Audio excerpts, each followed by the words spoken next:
Hello everyone, आज मैं explain करने वाली हूँ none other than the Oscar documentary called the elephant whisperers.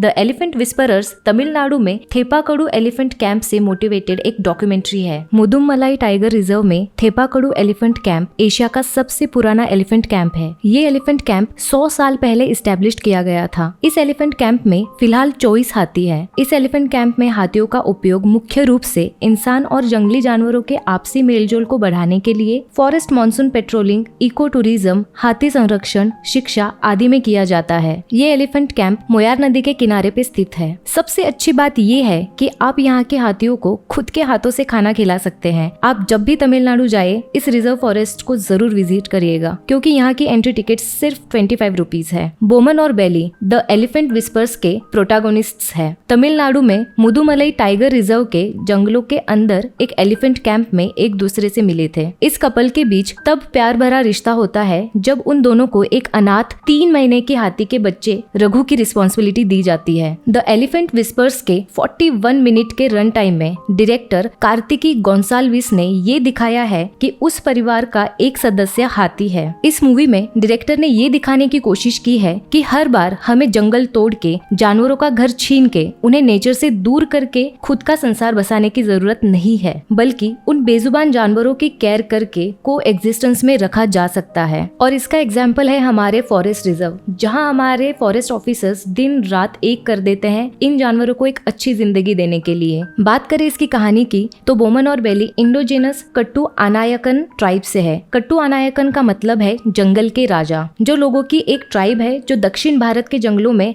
Hunter gatherers के रूप में रहते हैं। उनकी तरह बोमन के दादा और पिता हाथियों की देखभाल करने वाले थे और उन्होंने अपना पूरा जीवन मैन एनिमल कोहैबिटेशन को बनाए रखने में समर्पित कर दिया। बोमन भी हाथियों के आसपास बड़े हुए और अपने पिता की मृत्यु के तुरंत बाद हाथियों की देखभाल में लग गए। दूसरी ओर बेली तमिलनाडु में हाथियों के बच्चों की देखभाल करने वाली एकमात्र महिला थी। बेली के पति की एक टाइगर अटैक में मौत हो गई थी और बोमन को एक हाथी द्वारा छुरा घोंपने के बाद बड़े हाथियों के साथ काम करना बंद करना पड़ा था। जब रघु उनकी देखरेख में आया तब उसे भी काफी मुसीबतों का सामना करना पड़ा। उसकी माँ को बिजली का करंट लग गया था और तभी उसने अपनी माँ को खो दिया था। किसी को भी यकीन नहीं था कि रघु जिंदा रह पाएगा, लेकिन बोमन और बेली ने उसको नई जिंदगी देने के लिए अपना दिन रात एक कर दिया। इसी के साथ उन्होंने ये भी महसूस किया कि एक अच्छी जिंदगी के लिए रघु को प्यार और अपनेपन की जरूरत थी। इसलिए अगले 3 सालों में बोमन और बेली उनका परिवार बन गए और उसे एक बच्चे की तरह संभालते थे। जैसे कि जंगल से उसके लिए खाना लाते वक्त वो नंगे पैर ही जाते, जिससे वो जंगल का मान रख सकते और जितनी आवश्यकता उतना ही खाना जंगल से लाते।